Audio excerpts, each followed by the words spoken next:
Assalamualaikum warahmatullahi wabarakatuh. Innal hamdalillah nahmaduhu wa nasta'inuhu wa nastaghfiruh wa na'udzu billahi min shururi anfusina wa min sayyiati a'malina. Man yahdihillahu fala mudilla lahu wa man yudlilhu fala hadiya lahu. Asyhadu an la ilaha illallah wahdahu la syarika lahu wa asyhadu anna Muhammadan abduhu wa rasuluh. Allahumma salli ala Muhammad wa ala alihi wa ashabihi ajma'in. Ya ayyuhalladzina amanu taqullaha haqqa tuqatih wa la tamutunna illa wa antum muslimun. Allahumma 'allimna bima yanfa'una wa anfa'na bima 'allamtana wa zidna ilman wa tawfiqan wa alhiqna bis salihin. Amma ba'd, masyarul muslimin jamaah salat subuh rahimani wa rahimakumullah. Alhamdulillah, pada kesempatan ini kita kembali melanjutkan majelis ilmu kita pada penjelasan kitab Taisirul Karimir Rahman fi Tafsir Kalamil Mannan. Dan alhamdulillah kita sedang menjelaskan ayat-ayat yang terdapat di dalam suratul Hasyr. Dan pembahasan kita yang terakhir berkaitan dengan pembagian al-fai, di mana di dalam ayat-ayat yang sebelumnya Allah Subhanahu wa taala mengkategorikan harta yang ditinggalkan oleh Banu Nadhir itu adalah al-fai dan bukan ghanimah. Karena yang dimaksudkan dengan ghanimah itu adalah harta yang didapatkan dari orang-orang kufar melalui peperangan. Sedangkan al-fai itu adalah harta yang didapatkan dari kaum kufar tanpa melalui peperangan. Dan Allah Subhanahu wa taala pada perkara-perkara yang berkaitan dengan pembagian harta, Allah yang membaginya secara langsung. Dan di sana terdapat hikmah, yaitu agar jangan sampai ada di antara kaum muslimin merasa tidak diperlakukan secara adil berkaitan dengan pembagian harta tersebut. Karenanya di dalam pembagian harta warisan, kemudian pembagian zakat dan pembagian ghanimah dan fai itu dibagi secara langsung oleh Allah Azza wa Jalla. Dan merujuk pada ayat-ayat yang berkaitan dengan pembagian ghanimah dan al-fai, di sana ada perbedaan, di mana ghanimah, pembagian ghanimah itu diantara yang mendapatkan bagian dari ghanimah tersebut itu adalah pasukan yang hadir di dalam peperangan tersebut. Sedangkan di dalam al-fai, pasukan yang hadir itu tidak mendapatkan bagian dan murni diatur oleh Nabi sallallahu alaihi wasallam untuk kemaslahatan kaum muslimin. Dan secara khusus di dalam surah Al-Hasyr disebutkan beberapa golongan yang akan mendapatkan, yaitu diantaranya adalah keluarga Nabi sallallahu alaihi wasallam, kemudian para fuqara, anak-anak yatim, masakin, ibnus sabil. Adapun pasukan yang ikut serta ketika Banu Nadhir akan ditaklukkan itu tidak mendapatkan bagian dari al-fai. Dan pada pembagian harta tersebut di sana terdapat hikmah yang sangat besar, dan ini merupakan salah satu prinsip penting di dalam ekonomi Islam, di mana di dalam Al-Qur'an Allah Subhanahu wa taala berfirman, kay la yakuna dulatan bainal aghniya'i minkum. Jadi Allah Subhanahu wa taala membagi harta al-fai tersebut Ya, dan ini juga sesungguhnya yang terlihat pada pembagian-pembagian harta yang lain, di mana agar harta tersebut tidak beredar pada kalangan tertentu saja, tetapi juga bisa dirasakan oleh fuqara wal masakin. Ya, karena ketika harta itu beredar secara merata, ketika orang-orang miskin juga mendapatkan sebagian daripada harta, maka mereka juga bisa melakukan aktivitas muamalah seperti jual beli. Dan kalau kita perhatikan harta yang dimiliki oleh fuqara wal masakin, baik itu dari sumber zakat atau dari sumber sedekah, itu biasanya akan kembali juga kepada orang yang berzakat dan orang yang bersedekah. Jadi ketika fuqara wal masakin diberikan zakat atau diberikan infak dan sedekah, lalu dia kemudian berbelanja, maka tempat di mana ia berbelanja itu biasanya milik orang kaya yang terkena kewajiban untuk mengeluarkan zakat. Ya, jadi ini salah satu prinsip penting dalam ekonomi Islam, ya, di mana harta itu tidak dikehendaki hanya beredar pada kalangan tertentu saja, tetapi Islam menghendaki setiap individu kaum muslimin juga bisa merasakan daripada karunia yang Allah berikan. Ya, makanya ketika seseorang memiliki sejumlah harta, seorang memiliki sejumlah harta dan telah memenuhi syarat untuk dikeluarkan zakatnya, maka dia wajib untuk mengeluarkan zakatnya. Ya, tidak lain agar fuqara wal masakin dan mustahiqun secara umum mereka juga mendapatkan harta tersebut sehingga bisa melakukan aktivitas muamalah sebagaimana orang-orang kaya. Asy-Syaikh Sa'di rahimahullah mengatakan, fa innahu law lam yuqaddirhu latadawalathu al-aghniya'u al-aqwiya.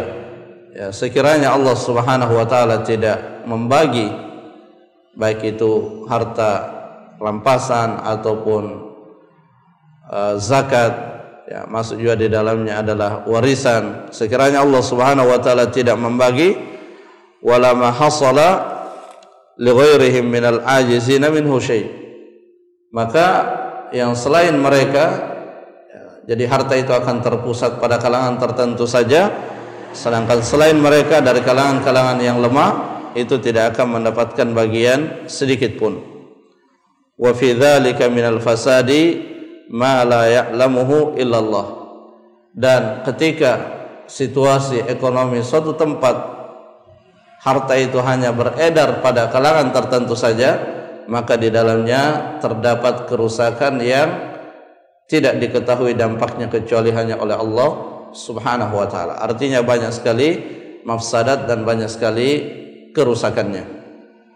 Ya, jadi ini juga menunjukkan kepada kita semua bahwa, ya, Islam tidak hanya mengajarkan hal-hal yang berkaitan dengan ritual, tata cara beribadah, tata cara salat, puasa, tetapi di dalam Islam juga terdapat khazanah yang sangat kaya berkaitan dengan permasalahan muamalah, berkaitan dengan permasalahan ekonomi yang akan melahirkan yang namanya keadilan. Kemudian Syekh Sa'di rahimahullah mengatakan, kama anna fi ittiba'i amrillahi wa syar'ihi minal masalih ma la yadkhulu tahta al-hasar. Selain daripada itu, selain manfaat secara ekonomi dengan adanya pembagian langsung dari Allah Subhanahu wa taala, juga yang tidak kalah pentingnya bahwa kalau kita mengikuti cara pembagian yang ditetapkan oleh Allah Subhanahu wa taala, maka tentu di dalamnya terdapat banyak kemaslahatan. Walidzalik amara Allah bil qaidatil kulliyati wal aslil am.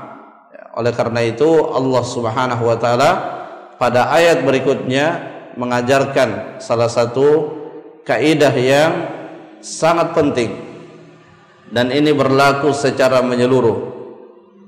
Dan kaidah ini akan memberikan suatu pemahaman bahwa kemana seseorang itu mencari kemaslahatannya. Apakah dia mencari kemaslahatannya dari pertimbangan logikanya saja? Al-Quran mengajarkan tidak. Al-Quran mengatakan, wa ma atakumur rasulu fakhudhuhu wa ma nahakum anhu fantahu.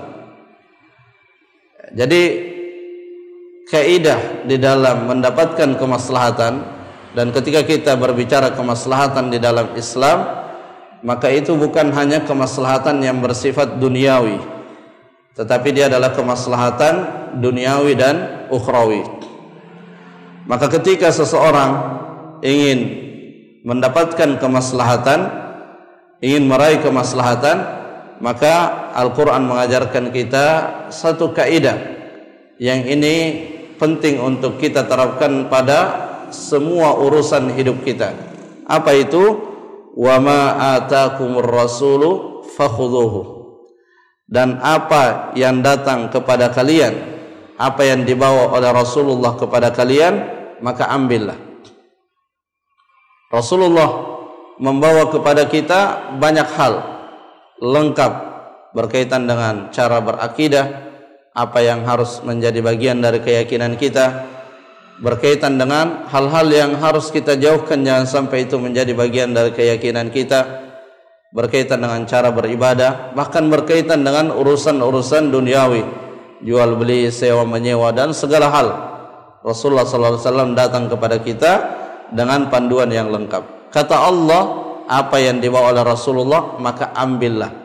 Karena kalau kita mengambilnya, disitulah akan terwujud bagi kita kemaslahatan. Dan kemaslahatan yang dimaksudkan bukan hanya di dunia, tapi juga berlanjut hingga di akhirat. Sehingga prinsip bagi seorang muslim itu tidak ada yang melebihi apa yang dibawa oleh Rasulullah. Tidak ada yang menandingi dan mengalahkan petunjuk yang dibawa oleh Rasulullah. Jadi kalau manusia berbicara tentang masalah jual beli, tentang sistem jual beli, maka apa yang dibawa oleh Rasulullah itulah yang kita yakini akan mendatangkan kemaslahatan. Sedangkan apa yang dibuat oleh manusia mungkin akan mendatangkan kemaslahatan, tetapi tidak selamat dari kemudaratan, atau mudaratnya lebih besar daripada maslahatnya. Dan kalau kita renungkan keadaan manusia sejak dulu hingga saat ini, maka itu akan terlihat dengan sangat jelas bagaimana keadaan suatu tempat ketika prinsip ini diterapkan, ketika seseorang komitmen untuk selalu berada di atas apa yang dibawa oleh Rasulullah SAW, maka kita akan melihat kehidupan yang tentram, kehidupan yang terwujud di dalamnya kemaslahatan duniawi dan ukhrawi. Dan itu yang terlihat pada masa beliau, kemudian berlanjut hingga khulafaur rasyidun. Wa ma atakumur rasulu fakhudhuhu wa ma nahakum anhu fantahu. Dan apa yang dilarang oleh Rasulullah maka berhentilah. Ya, itulah prinsipnya. Kalau sudah Rasulullah melarang, maka berhenti. Baik itu larangan Rasulullah secara lisan, secara lafaz, atau larangan Rasulullah dalam arti beliau tidak melakukannya. Kalau itu dalam perkara-perkara ibadah. Ya, kalau Nabi SAW tidak melakukannya, berarti Nabi SAW melarangnya. Sebagai contoh, kalau kita melaksanakan salatul Id, di sana Nabi SAW tidak memerintahkan untuk mengumandangkan azan. Padahal kalau dipikir-pikir secara logika, ada maslahatnya kalau ada azan supaya orang cepat datang ke lapangan. Tetapi Nabi tidak memerintahkan untuk ada azan dalam pelaksanaan salat Id. Maka itu menunjukkan kita dilarang azan untuk salat Id. Jadi apa yang ditinggalkan oleh Nabi SAW dalam perkara ibadah, maka itu menunjukkan hal tersebut terlarang untuk kita melakukannya. Jadi jangan kita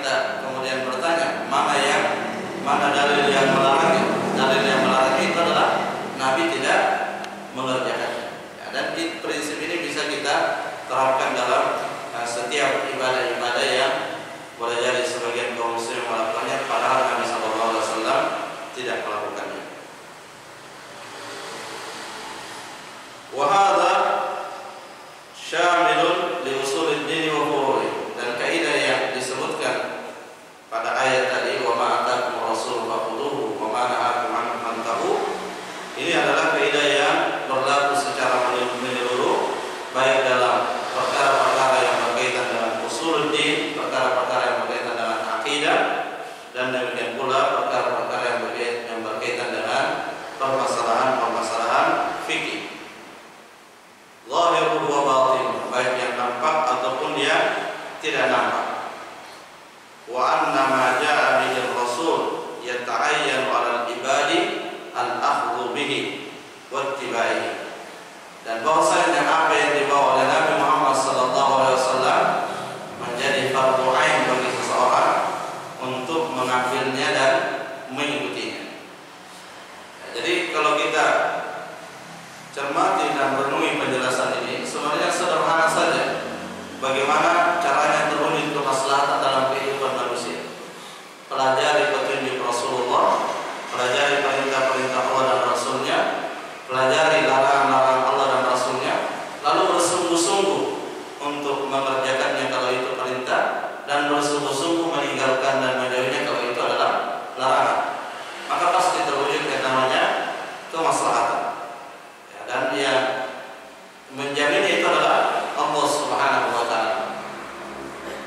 Allah Subhanahu wa taala di dalam Al-Qur'an menyebutkan, "Man 'amila shalihan min dzakarin aw untha wa huwa mu'min falanuhyiyannahu hayatan thayyibah wa lanajziyannahum ajrahum bi ahsani ma kanu ya'malun." Siapa yang mengerjakan amal saleh dan dia mengerjakannya atas dasar iman, maka Allah Subhanahu wa taala akan memberikan kepadanya hayat thayyibah, kehidupan yang thayyib. Amal saleh itu apa? Mengerjakan perintah dan menjauhi larangan.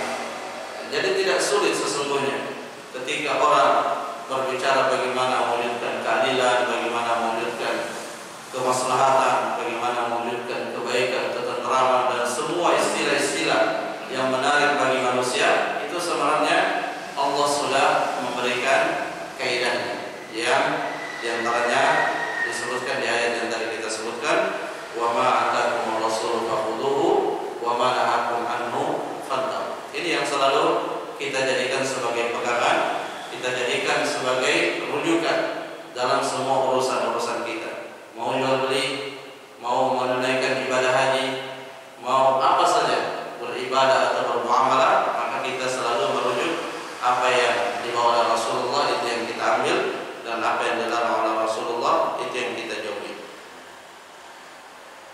Wala tahillu mukhalafatuhu, dan tidak halal menyelisihinya, tidak halal menyelisihi apa yang dibawa oleh Rasulullah sallallahu alaihi wasallam.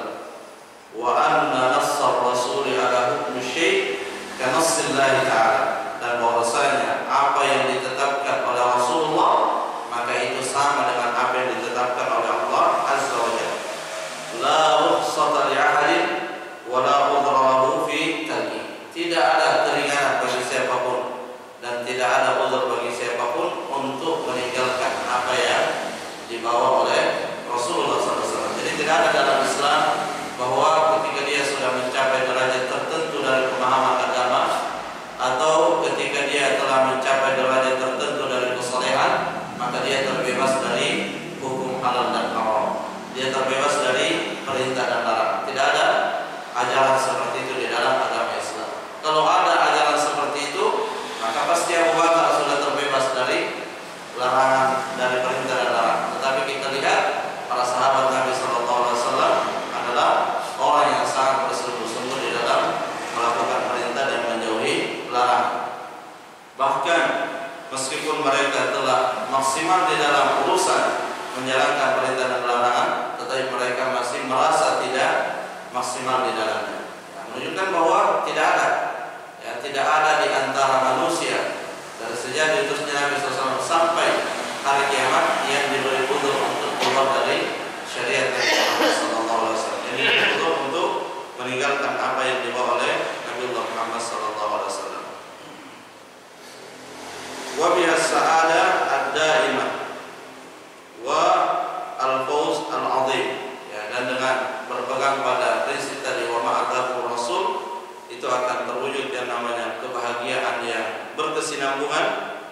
dan juga kemenangan yang besar. Dan ayat ini ditutup wattaqullah innallaha syadidul iqab, dan bertakwalah kepada Allah karena sesungguhnya hukuman Allah itu sangat pedih. Ya, maksudnya bagi orang-orang yang tidak bertakwa maka hukuman Allah itu sangat pedih. Bagaimana supaya kita menjadi orang yang bertakwa? Seperti yang tadi disebutkan, wa ma atakumur rasulu fakhudhuhu wa ma nahakum anhu fantahu. Jadi ayat inilah yang menunjukkan bahwa semua kebutuhan hidup kita agar berbahagia di akhirat itu sudah tertuang di dalam Al-Quran, di dalam Sunnah Rasulullah Sallallahu Alaihi Wasallam. Karenanya tugas Nabi Sallallahu Alaihi Wasallam yang sering diulang-ulang dalam Al-Quran itu adalah at-ta'lim wa yu'allimul kitab wal hikmah. Jadi Nabi Sallallahu Alaihi Wasallam sepanjang ayat itu mengajarkan Al-Quran, mengajarkan sunnah-sunnah beliau. Karena hanya dengan ta'lim itulah seseorang bisa menerapkan perintah itu. Wa ma atakumur rasulu fakhudhuhu wa ma nahakum anhu fantahu. Bagaimana mungkin seseorang bisa mengambil apa yang dibawa oleh Rasulullah sedangkan dia sendiri tidak tahu apa yang dibawa oleh Rasulullah? Maka mesti dan mutlak kalau kita ingin menerapkan ayat ini dan bersungguh-sungguh untuk meraih kemaslahatan, tidak ada jalan kecuali kita belajar dan belajar. Dan Islam telah mengisyaratkan pentingnya belajar, di mana ayat yang pertama tadi turun itu adalah Iqra, kemudian ayat lain yang juga termasuk ayat-ayat yang pertama kali turun itu adalah Al-Qalam. Jadi ada perintah membaca, kemudian ada ayat tentang Al-Qalam, tentang pena, dan dua ini adalah wasilah terpenting berkaitan dengan ilmu.